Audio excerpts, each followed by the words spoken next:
दोस्तों स्वागत है हमारे YouTube चैनल में। मेरा नाम है आशीष और आज मैं आप लोगों को NCERT क्लास 9th का मैथ का चैप्टर 5 का प्रश्नावली 5.1 का उदाहरण बताने वाला हूं। तो चलिए स्टार्ट करते हैं। उदाहरण नंबर 1 क्या है? यदि A, B और C एक रेखा पर स्थित 3 बिंदु है और B बिंदुओं A और C के बीच स्थित है तो सिद्ध कीजिए कि AB प्लस BC बराबर AC है। प्रश्न क्या कहता है कि यदि A, B और C एक रेखा पर स्थित है तो देखिए इसको कैसे बनाएंगे। एक रेखा है, इस रेखा पर A, B और C एक रेखा पर क्या है? स्थित है। तो देखिए A और B और C एक रेखा पर स्थित है और B बिंदुओं A और C के बीच स्थित है। बिंदु B जो है, ये बिंदु B जो है A और C के बीच में स्थित है। ठीक है, तो सिद्ध कीजिए कि AB प्लस BC बराबर AC है। मतलब क्या कि ये AB और BC ये टोटल है AC के बराबर है। ये आपको क्या करना है कि सिद्ध करना है। तो यहाँ पर क्या लिखेंगे? यहाँ A और C के बीच में बिंदु, यहाँ A और C के बीच में कौन सा बिंदु स्थित है? बिंदु B स्थित है। बिंदु B स्थित है। देखिए यहाँ A और C के बीच में कौन सा बिंदु स्थित है? बिंदु B स्थित है। इसलिए क्या होगा? AB प्लस BC बराबर AC होगा। कैसे हुआ ये समझिए। यहाँ A और B के बीच कौन सा बिंदु स्थित है? बिंदु B स्थित है। इसलिए AB प्लस BC बराबर AC होगा। कैसे होगा? तो यहाँ पर लिखेंगे कि ये तीनों बिंदु समरेखी है। ये तीनों बिंदु संरेखी है। ये तीनों बिंदु संरेखी है। इसलिए क्या होगा? AB प्लस BC बराबर AC। मतलब जितना AB होगा उतना ही BC होगा और उतना ही क्या होगा कि AC होगा। तो देखिए संरेखी का मतलब क्या होता है? एक सीध में होना, एक लाइन में होना। संरेखी किसे कहते हैं? तो जब 3 या 3 से अधिक बिंदु एक ही रेखा पर स्थित होते हैं तो उसे क्या कहते हैं? संरेखी। संरेखी का अर्थ होता है एक सीध में होना, एक लाइन में स्थित होना। तो देखिए यहाँ पर एक ही रेखा पर 3 गो बिंदु स्थित है। इसलिए जितना AB होगा उतना ही BC होगा और उतना ही AC होगा। यही आपका आंसर हो जाएगा। चलिए दोस्तों हम अपना अगला उदाहरण देखते हैं। उदाहरण नंबर 2 क्या कहता है? सिद्ध कीजिए कि एक दिए गए रेखाखंड पर एक समबाहु त्रिभुज की रचना की जा सकती है। इसको समझिए। एक दिए गए रेखाखंड पर मानकर चलिए कि ये एक रेखाखंड है। ठीक है, एक दिए गए रेखाखंड पर समबाहु त्रिभुज की रचना की जा सकती है। तो समबाहु त्रिभुज किसे कहते हैं? तो जिस त्रिभुज की सभी भुजाएं आपस में बराबर होती है उसे समबाहु त्रिभुज कहते हैं। तो देखिए एक दिए गए रेखाखंड पर एक समबाहु त्रिभुज की रचना की जा सकती है। तो यहाँ पर देखिए ये एक रेखाखंड है। अगर हम इस पर समबाहु त्रिभुज की रचना करना चाहते हैं तो क्या करेंगे कि इस रेखाखंड के बराबर क्या लेंगे? चाप लेंगे और एक बार इस बिंदु पर रख करके ऊपर काटिएगा और एक बार इस बिंदु पर रख करके ऊपर काटेंगे। ठीक है, एक बार इस बिंदु पर रख कर काटे और एक बार इस बिंदु पर रख कर काट दिए ऊपर। अब देखिए ये जो कटान बिंदु है इस बिंदु को एक बार इससे मिलाएंगे और एक बार इससे मिलाएंगे। ठीक है, रेखाखंड को थोड़ा बड़ा करते हैं, इससे मिलाएंगे।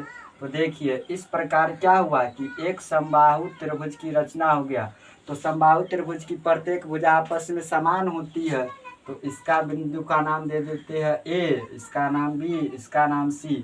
जब आप इसे प्रकार की सहायता से बनाएंगे तो और अच्छा लगेगा। तो देखिए क्या किए, यहाँ पर लिखते हैं इसका आंसर में हाँ एक दिए गए हाँ एक दिए गए रेखाखंड से हाँ एक दिए गए रेखाखंड से एक समबाहु त्रिभुज की रचना की जा सकती है रचना की जा सकती है। और रचना किस प्रकार की है उसको लिखते हैं। इसके लिए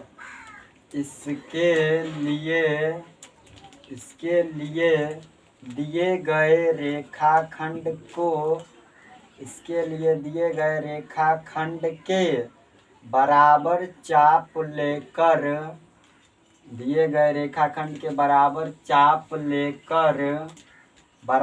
चाप लेकर दोनों अंत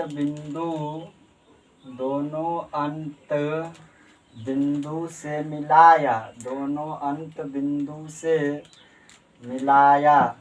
इसके लिए दिए गए रेखाखंड पर बराबर चाप लेकर यहाँ पर क्या किए हैं कि कटान बिंदु है, काटे हैं। यहाँ पर क्या लिखेंगे कि दिए गए रेखाखंड के बराबर चाप लेकर दोनों कटान बिंदु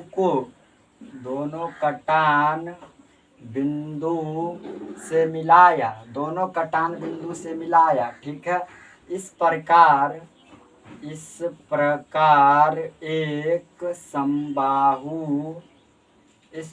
एक समबाहु त्रिभुज प्राप्त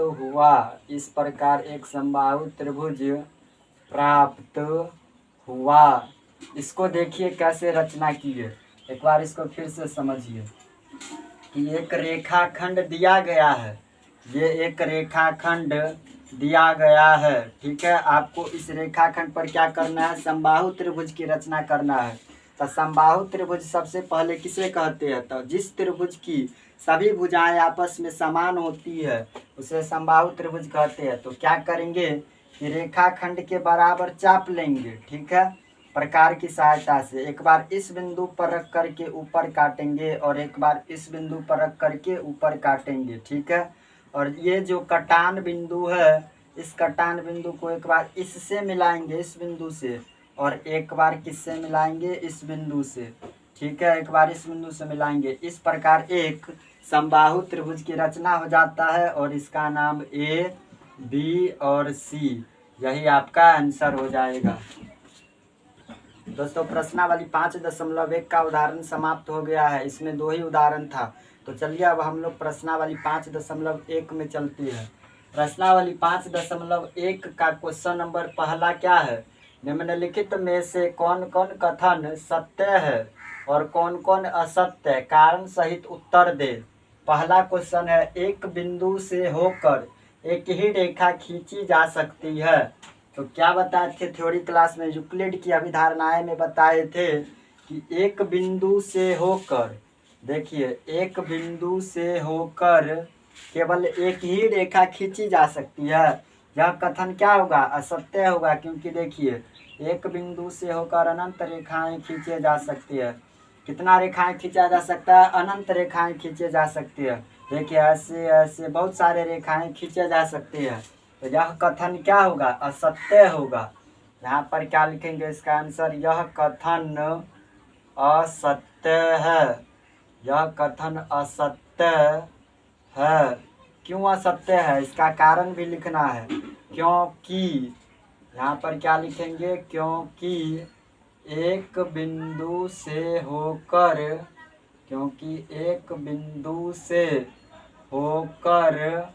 अनंत रेखाएं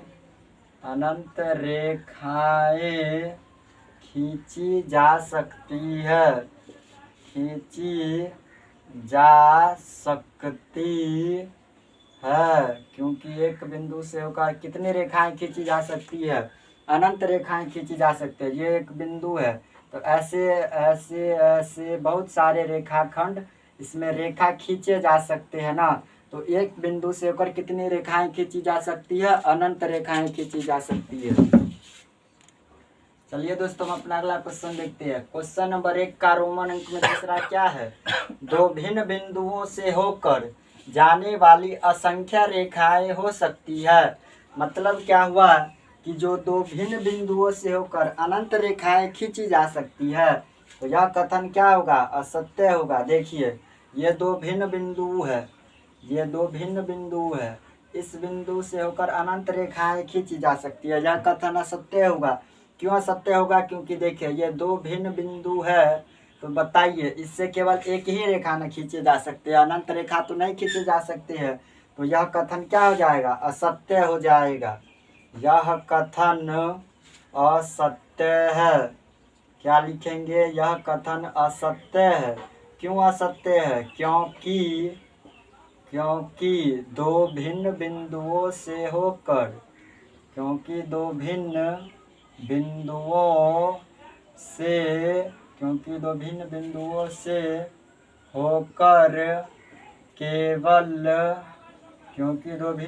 से होकर केवल एक ही रेखाएं खींची जा सकती है, एक ही रेखा खींची जा सकती है, क्योंकि दो भिन्न बिंदुओं से केवल एक ही रेखा खींची जा सकती है। देखिए ये एक बिंदु है और ये एक बिंदु है, तो क्या आप इस पर अनंत रेखाएं खींच सकते हैं? नहीं खींच सकते हैं, क्योंकि देखिए जब इस दोनों बिंदु को मिलाएंगे तो कितना बना रेखा? एक ही रेखा ना बना, तो यह कथन असत्य हो जाएगा। क्योंकि दो भिन्न बिंदुओं से होकर कितनी रेखा खींची जा सकती है? केवल एक रेखा खींची जा सकती है। चलिए दोस्तों हम अपना अगला क्वेश्चन देखते हैं। क्वेश्चन नंबर 1 का रोमन अंक में तीसरा क्या है? एक शांत रेखा दोनों तरफ अनिश्चित तरफ बढ़ाई जा सकती है, दोनों तरफ अनिश्चित रूप से बढ़ाई जा सकती है। अनिश्चित यहाँ पर होगा अनिश्चित रूप से बढ़ाई जा सकती है। तो देखिए यूक्लिड की थ्योरी क्लास में क्या बताए थे? यूक्लिड की अभिधारणा में पॉइंट नंबर 2 में बताए थे कि एक शांत रेखा को दोनों तरफ अनिश्चित रूप से बढ़ाई जा सकती है। देखिए कैसे बढ़ाई जा सकती है, सो समझिए। मानकर चलिए एक रेखा है, ठीक है, एक शांत रेखा है, ठीक है, तो इस रेखा को क्या कर सकते हैं? इस रेखा को दोनों तरफ क्या कर सकते हैं कि अनिश्चित रूप से बढ़ा सकते हैं। इस एरो का मतलब क्या होता है कि ये इधर भी अनिश्चित रूप से बढ़ेगा, और इस एरो का मतलब होता है कि ये इधर भी अनिश्चित रूप से बढ़ेगा। तो ये क्या है? एक शांत रेखा है, तो इस शांत रेखा को क्या कर सकते हैं कि दोनों तरफ अनिश्चित रूप से बढ़ा सकते हैं। इसलिए क्या हो जाएगा? यह कथन सत्य है। इसलिए क्या लिखेंगे? यह कथन सत्य है। क्यों सत्य है? क्योंकि यह कथन सत्य है क्योंकि एक शांत रेखा को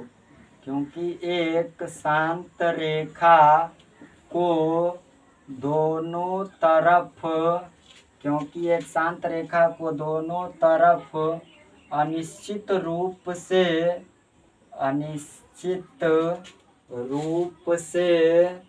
बढ़ाया जा सकता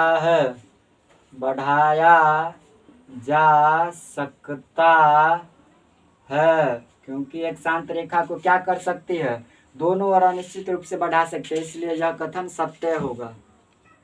चलिए दोस्तों हम अपना अगला क्वेश्चन देखते हैं। क्वेश्चन नंबर 1 का रोमन अंक में चौथा क्या है?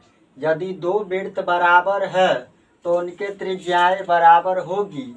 इसको समझिए। दो वृत्त बराबर है, तो दो वृत्त बराबर कब होगा? जब समान त्रिज्या लेकर के वृत्त खींचे जाएंगे तभी दो वृत्त आपस में बराबर होंगे। मान कर चलिए यहाँ पर 5 सेंटीमीटर प्रकार में सेट करेंगे, और उससे क्या करेंगे? एक केंद्र लेंगे और वहाँ से एक जब वृत्त खींचेंगे 5 सेंटीमीटर का लेकर के, और फिर 5 सेंटीमीटर लेंगे और फिर एक वृत्त बनाएंगे। तो बताइए 5 सेंटीमीटर त्रिज्या लेकर के जो वृत्त खींचेंगे, दो वृत्त खींचेंगे, तो बताइए ये दोनों वृत्त समान होंगे या नहीं होंगे? समान होंगे, क्योंकि सेम त्रिज्या लेकर खींचे है ना। तो यह कथन क्या हो जाएगा? सत्य हो जाएगा। क्या लिखेंगे इसका आंसर? यह कथन सत्य है। यह कथन सत्य है। क्यों सत्य है? यह कथन सत्य है क्योंकि समान त्रिज्या लेने पर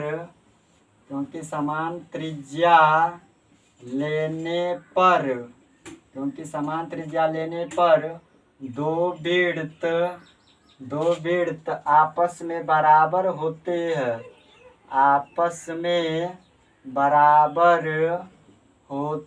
हैं क्योंकि समान त्रिज्या लेने पर दो वृत्त क्या होते हैं, आपस में बराबर होते हैं, इसीलिए यह कथन आपका क्या हो जाएगा, सत्य हो जाएगा। चलिए दोस्तों, हम अपना अगला क्वेश्चन देखते हैं। क्वेश्चन नंबर 1 का रोमन अंक में 5वां क्या है? यदि ए बी बराबर पी क्यू और पी क्यू बराबर एक्स वाई है तो ए बी बराबर एक्स वाई होगा। तो देखिए इसको कैसे बनाएंगे। यहाँ पर लिखते हैं यह कथन सत्य है। क्या लिखेंगे? यह कथन सत्य है। क्यों सत्य है? क्योंकि यह कथन सत्य है। क्योंकि देखिए ए बी बराबर क्या है, ए बी बराबर पी एक्स है। ये दिया गया है ना कि ए बी किसके बराबर है, पी एक्स के, और पी एक्स किसके बराबर है, एक्स वाई के। पी एक्स किसके बराबर है, एक्स वाई के। तो आपको प्रूव क्या करना है कि ए बी एक्स वाई के बराबर है। मतलब क्या कि ए बी बराबर एक्स वाई आता है या नहीं, ये आपको चेक करना है। तो देखिए ए बी किसके बराबर था, पी एक्स के, और पी एक्स किसके बराबर है, एक्स वाई के। तब पी एक्स से पी एक्स क्या हो जाएगा, कट जाएगा। तो अब क्या लिखेंगे, इसको समीकरण 1 करते हैं और इसको समीकरण 2 करते हैं। अब यहाँ पर लिखेंगे समीकरण 1 और 2 से, समीकरण 1 और 2 से। तो बताइए ए बी बचा है और इधर क्या बचा है, एक्स वाई। तो ए बी किसके बराबर आ गया, एक्स वाई के बराबर आ गया। तो आपको यही ना लाना था कि ए बी एक्स वाई के बराबर होता है या नहीं। तो ए बी एक्स वाई के बराबर आ गया, इसलिए क्या लिखे, यह कथन सत्य है क्योंकि ए बी एक्स वाई के बराबर है। यही आपका आंसर हो जाएगा। दोस्तों प्रश्नावली 5.1 का क्वेश्चन नंबर 1 का रोमन अंक में 5वां तक बता दिए हैं। इसमें कुछ और क्वेश्चन बच गया है, उसको अगले वीडियो में बताएंगे। अगर वीडियो अच्छा लगे तो लाइक कमेंट शेयर और सब्सक्राइब कर दीजिएगा। मिलते हैं नेक्स्ट वीडियो में, तब तक के लिए जय हिंद जय भारत।